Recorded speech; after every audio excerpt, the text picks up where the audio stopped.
kita kadang sudah sekian lama menerima penjelasan, kita tidak tahu apa misi yang dibawa oleh pengelola zakat kita.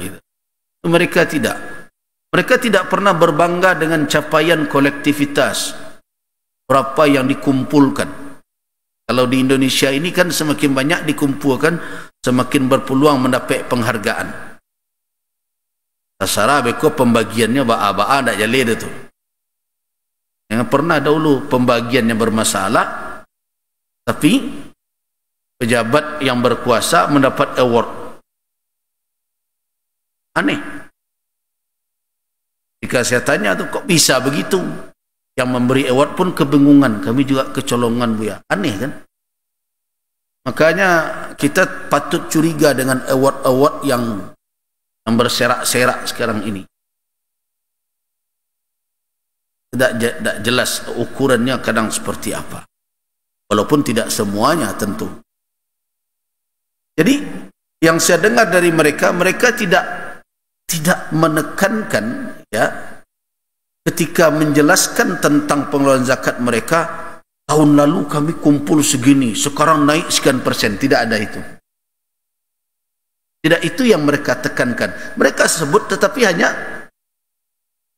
berlalu begitu saja. Tetapi yang menjadi penekanan mereka adalah data. Ini jumlah fuqara dan masakin kami dan asnaf kami yang lainnya tahun lalu. Dengan klasifikasinya. Begitu mereka menjelaskan. Tahun lalu segini. Nah, dan ini program kami setahun yang lalu. Berencana untuk ini, itu. Di antara dia mereka tekankan adalah mereka mengeluarkan orang fakir dari kefakirannya, orang miskin dari kemiskinannya. Nah, mereka jelaskan, ini kami buat pelatihan. Dari sekian fuqara dan masakin, ada yang sudah punya skill. Ada yang tidak punya skill. Yang sudah punya skill kita beri permodalan. Dengan pengawasan. Jadi diawasi, ada supervisornya. Mereka bisa meminta saran berbagai macam kepada orang yang ahli, yang ditunjuk oleh lembaga zakat. Kemudian berikutnya apa? Mereka juga yang belum punya skill diberi pelatihan berbagai macam. Nah, dari program itu mereka bangga dan senang menyampaikan. Dari sekian mustahik yang lalu dari kalangan fuqara dan masakin, sekarang sudah sekian orang yang tidak lagi masuk dalam kelompok orang fakir dan miskin. Coba bayangkan, kalau begitu zakat tahun demi tahun, jumlah orang miskin akan berkurang. Yang ini dia sudah berusaha, yang ini dia sudah berkedai, yang ini dia sudah punya usaha sendiri. Keluarlah dia dari kemiskinan. Nah, dari yang keluar dari kemiskinan ini dia bagi dua pula. Ada yang sudah berzakat pula, masuk kelompok muzaki. Dan ada yang masih belum, tetapi tidak lagi masuk dalam kelompok mustahik.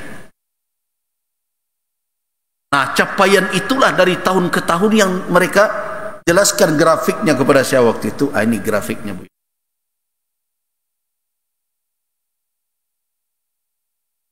Tetapi semuanya adalah by data, dengan data. Dan itu dijalankan dengan sepenuh hati, diawasi, dan disupport dengan seluruh kebutuhan, termasuk ilmu dan berbagai macam. Nah, di tengah-tengah masyarakat kita, ini kekurangan yang mendasar. Ketika kita mendapatkan zakat, seolah-olah ke pemberian aman-aman tasarah ke dipengan. Nah, mulailah godaan ini berat. Handphone lah mulai lambek. Padahal kegunaan HP ini untuk seseorang dan tidak semuanya sama. Ada orang yang membutuhkan alat-alat ini untuk kepentingannya, dan awak tidak tentu. Keceng ke bisnis online tak lo dah. Tak lo ngerti, hanya sekadar curhat-curhat di Facebook, heboh-heboh, membuat konten Twitter, di apa, di TikTok berbagai macam. Itu saja. HP-nya tak tanggung tu. Sekian juta pula harganya. Padahal nampak guna sebenarnya untuk nelpon anak sajanya. 5 aku kini. Di smartphone-nya tidak tanggung-tanggung. Nah, inilah yang terjadi hari ini. Nah, dalam rangka itu, akhirnya kita menyadari mengapa syariat kita mengadakan orang yang mengelola zakat tersebut yang disebut dengan wal amiluna 'alaiha. Siapa amil itu? Amil alladzina yuwallihimul imamu aw naibuhu. Yang dikatakan amil adalah orang yang diberikan tauliyah. Apa itu tauliyah? Kewenangan, diangkat dan diberikan kewenangan. Oleh siapa? Oleh al-imam au naibuhu. Oleh imam, pemimpin kaum muslimin. Imam yang dimaksud bukan imam saja ya. Tapi di sini adalah hakim, penguasa atau wakilnya. Wakilnya adalah orang yang juga ditunjuk oleh pemimpin tadi. Lil amali ala jam'iha, untuk mengerjakan, untuk bekerja sebagai apa? Untuk apa? Mengumpulkan atau membuat menghimpun dana zakat minal aghniya, dari orang-orang yang mampu. Wa humul jubah, ini dikatakan jibayatul zakah. Jadi di dalam struktur amil itu punya tugas masing-masing.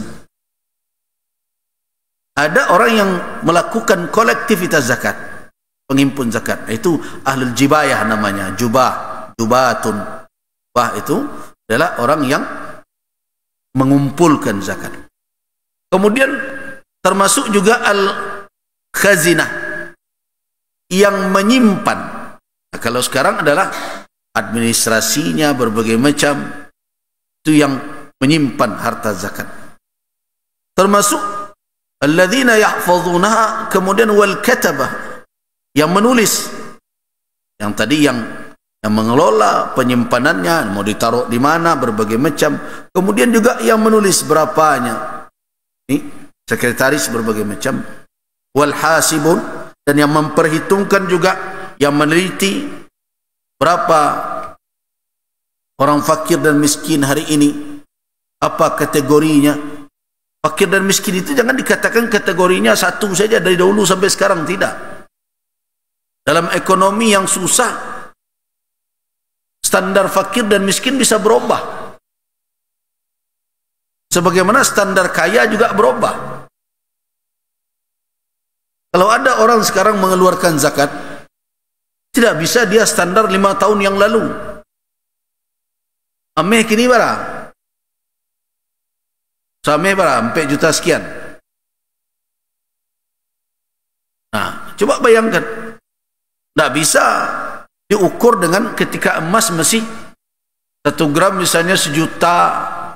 Tidak bisa. Nah, siapa yang melakukan pemantauan terus kondisi pasar seperti itu? Bisa jadi dalam kondisi ekonomi yang morat-marit, orang kaya bisa jadi banse. Habis adonyo, ke rumah lah disita, dia utang berbagai macam. Dahulu dia adalah muzaki, bisa jadi dalam kondisi sekarang dia jadi mustahik. Nah, orang yang melakukan pemantauan, menghimpun data seperti itu, memperhitungkan kondisi dan keadaan, itu termasuk amil. Wal amilun, masuk amil. Termasuk wal muwazzi'un, termasuk yang mendistribusikan. Jadi pendistribusian itu diantar, diberikan kepada orang yang berhak. Nah, hari ini tidak.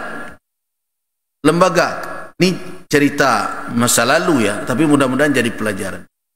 Kenapa dahulu ketika kita pertama sekali membuat perda zakat di Kabupaten Solok, ada pertanyaan dari Pak Bupati ketika itu. Ini petugas, dahulu kan namanya Bazis, Badan Amil Zakat, Infak dan Sedekah. Ini petugas atau pengurus Bazis ini, Ustaz, kata beliau, diambilkan dari hak amil atau diberi gaji oleh pemerintah. Saya waktu itu memilih gaji saja, Pak. Jangan hak amil. Beliau heran, kan mereka punya hak. Belum tentu. Kenapa belum tentu? Karena pekerjaan amil itu tidak maksimal dilakukan. Hari ini yang ada itu adalah lembaga pengadministrasian. Urusan bansek orang berhak atau tidak minta ke Pak Lurah, surat miskin. Apakah lembaga amil zakat yang memeriksa? Enggak. Pokoknya ada enggak surat miskin. Kemudian kalau sudah berhak menerima zakat, dapatkan tua. Kan begitu caranya sekarang.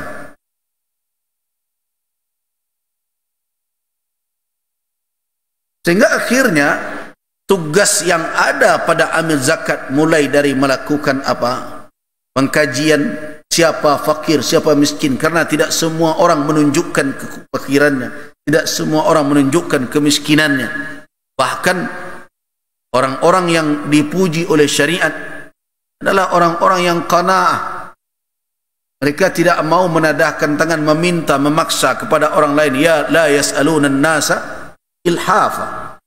Nah, di situ harus dicari tahu oleh lembaga, oleh orang yang bertugas, mana yang amil zakat itu, dia harus tahu itu. Nah, tapi yang ada sekarang, lembaga zakat bertumpu kepada apa?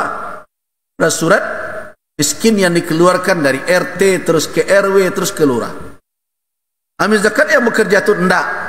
Mereka enggak ada bekerja. Mereka cuma kami seleksi berkas.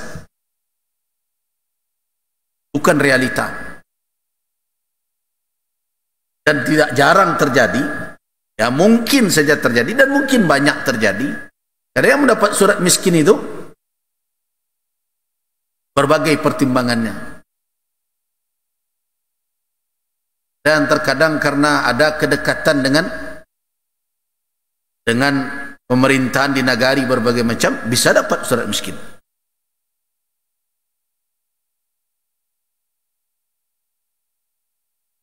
Dan aneh kan, contoh, ada kasus saya contohkan, ada anak-anak yang mau berangkat ke Timur Tengah karena dana di surau kita juga terbatas, dan saya sarankan ke ke lembaga amil zakat.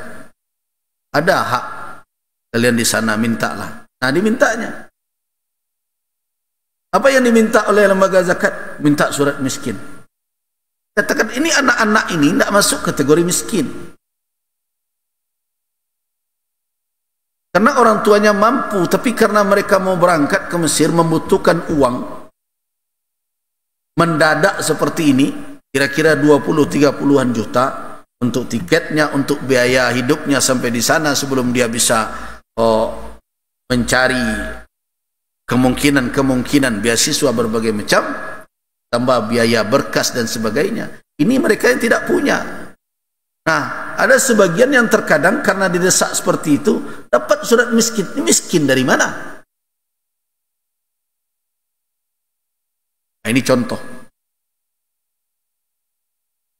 Jadi karena tugas seperti jibayatuz zakah, menghimpun atau mengkolektivitaskan zakat, kemudian memelihara zakat, kemudian menjaga harta zakat tersebut, kemudian mengadministrasikannya, kemudian melakukan hisabat, perhitungan-perhitungan baik terkait dengan berapa yang akan dibayarkan segera. Kan zakat itu bisa jadi dalam waktu tertentu tidak semuanya dibagikan. Kalau lembaga zakat melihat bahwa kondisi ekonomi membaik, fuqara dan masakin tidak begitu banyak yang membutuhkan kebutuhan pokok, maka zakat kan tidak dibagikan begitu saja. Karena itulah makanya pada masa Umar bin Al-Khattab ada hima namanya. Tahu hima? Hima itu seperti area larangan. Kalau dulu masuk kerajaan-kerajaan ada rimbo larangan namanya. Tidak boleh dimasuki. Umar bin Al-Khattab membuat pula area larangan tapi padang rumput. Bukan untuk dia. Kalau kerajaan dulu untuk raja berburu. Tak boleh orang masuk. Tapi Umar bin Al-Khattab bukan untuk dia berburu karena tidak itu hobinya. Umar bin Al-Khattab memikirkan fuqara dan masakin. Karena itu dia buat padang rumput tertentu, itu daerah yang dikatakan hima. Di sana hanya digembalakan binatang-binatang ternak yang dimiliki oleh fuqara dan masakin dan harta zakat, binatang-binatang ternak zakat. Itu di masa Umar. Jadi orang kaya tidak boleh mengembalakan ternak di sana.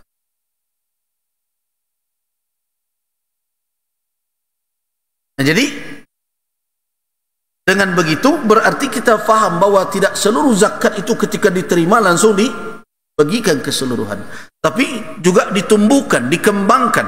Kalau dia unta, kambing, kemudian dia akan bisa berketurunan, beranak, berbagai macam. Artinya ada pemberdayaan. Petugas yang mengelola itu juga termasuk kepada wal amilun alaiha, termasuk juga al muwazzi'un, orang-orang yang mendistribusikan, alladzina yufarriqunaha ala ahliha, yang membagikan kepada orang yang berhak. Jadi membagikan itu bukan menyuruh orang datang ke kantor kemudian terima surang-surang, orang di pabarian. Di kamera kan pula tuh.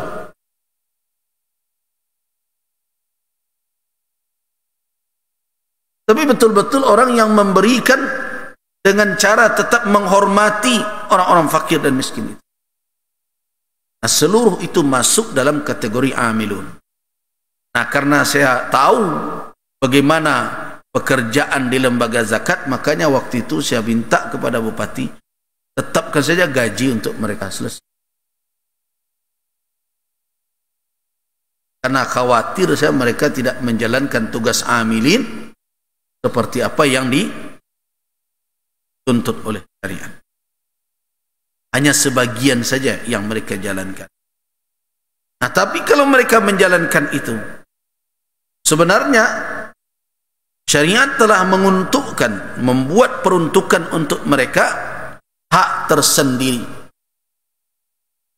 Hak tersendiri untuk apa? Agar mereka bisa menjalankan peran dan fungsi mereka dengan baik.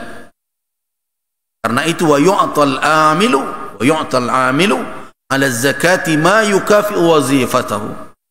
Diberikan kepada amil bagian dari zakat, dari 8 asnaf masuk mereka di dalamnya sebagai apa?